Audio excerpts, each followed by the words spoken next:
corner to beat the buzzer. The three streak will continue. Delonte West beats a third quarter buzzer. My dog, Delonte.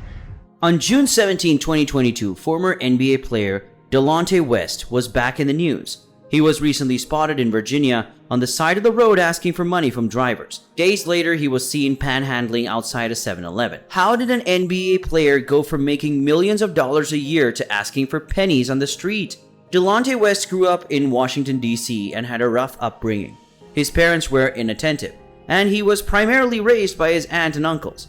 This can be very difficult for a young child to understand, and leads them to ask, why don't my parents care about me? On top of that, he was bullied a lot for having red hair, and he found it very hard to fit in. Playing basketball was where he found his refuge. Delonte excelled on the basketball court, West over Redick, knocks it down.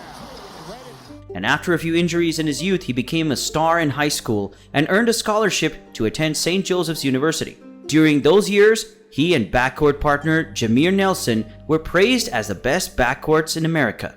This led to both of them being drafted by the NBA and achieving their dreams of being NBA point guards. Nelson went in the first round to the Orlando Magic at pick 20, and West followed close behind at pick 24 to the Boston Celtics. It seemed everything was going well for Delonte. Sadly, he struggled in Boston and couldn't replicate the success he had in college. He played 3 seasons for the Celtics and 1 for the Oklahoma City Thunder. In those 4 years, he was unable to find a true home in the NBA, until in 2007, he was traded to the Cleveland Cavaliers and had the opportunity to play with LeBron James. On the outside, West's career was starting to take off. He was on a successful team playing with one of the best players in the world.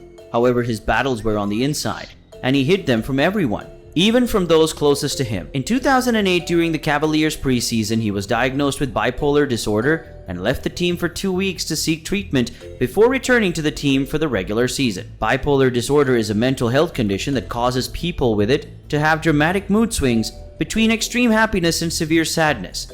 With West, these mood swings often led to him lashing out against his teammates and coaches. This incident in Cleveland would not be the last time his disorder got in the way of his career. After he received treatment and was able to manage his disorder, West started as a point guard for the Cavaliers and averaged nearly 12 points per game, and was a vital role player as the Cavaliers went to the playoffs before losing to the eventual NBA champions Boston Celtics that season. He was finally beginning to create a life for himself in the NBA. His second season with Cleveland also had a very difficult beginning. In September 2009, he was arrested after police officers pulled him over for speeding and found 2 handguns and a shotgun in his possession. The Cavaliers kept a close eye on West after that, and he and the team had a successful season. This time they managed to make it to the Eastern Conference Finals, where West played against his former teammate Jameer Nelson.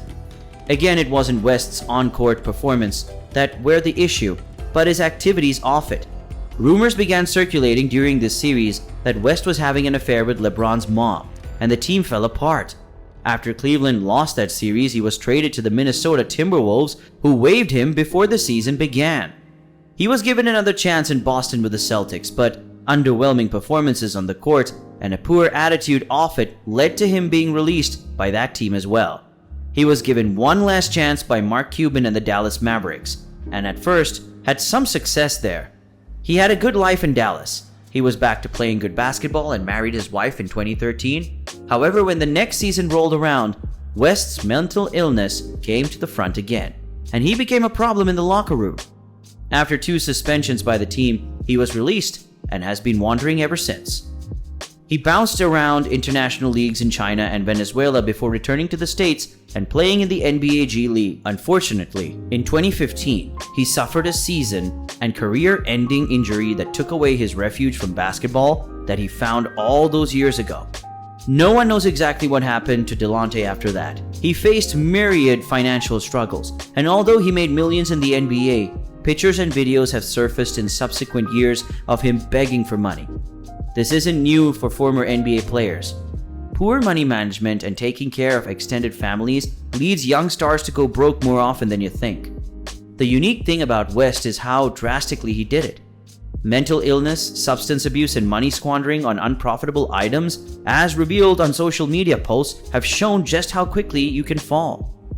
Finally, in 2020, his former boss and Dallas Mavericks owner, Mark Cuban, was able to find him and help him to get into a rehab facility, and things were looking up for him. Cuban was praised for helping West, but he admitted, "All I did was pick him up. The rest is up to Delonte." He entered a rehab facility in Florida, where he was able to get clean. Social media posts now showed West happy, healthy, and enjoying life. Once again, his bipolar disorder was being properly managed, and he was seen living a positive lifestyle. He was able to get a job at the same facility that helped him to get clean, helping other people like him get their lives on track. Then the roller coaster that is West's life took another downward spiral. He was arrested in October 2021 in Boynton Beach, Florida, the same place where the rehab facility was. Police arrested him for resisting arrest and disorderly intoxication. In other words, he was drunk and causing a scene. This is another sign of West's mental disorder. Most people who get arrested for this type of thing are at a bar or a club or a party. But West was by himself and at the police station. The police didn't even have to leave the office to arrest him. A video was released of him claiming to be better at basketball than Michael Jordan and former teammate LeBron James, along with a rant against gay people. He was released on bail the next morning. West pulled another disappearing act after that. No one knows exactly where he was for a few months until the roller coaster started to go back up again. Videos surfaced of him, but this time in a good way. West was going to try out for the Big Three League, a 3-versus-3 tournament-style form of basketball popular with former NBA stars like Reggie Evans, Leandro Barbosa, and Joe Johnson. Finally, a chance for West to get back to doing what he does best, playing basketball. An opportunity for him to find refuge again on the hardwood. To be involved with the game he loves and saved him as a kid. His tryout and the draft that followed was scheduled for May 2022. West was a no-show.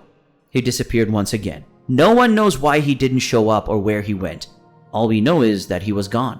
And the roller coaster took another dive. On June 14th, videos surfaced of him begging for money on the side of the road in Virginia.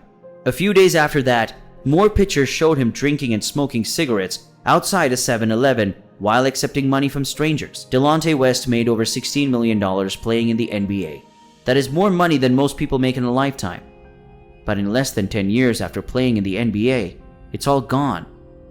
No one can say for sure where it all went, but we do know that West's struggles with mental illness and substance abuse are the reason why it's all gone.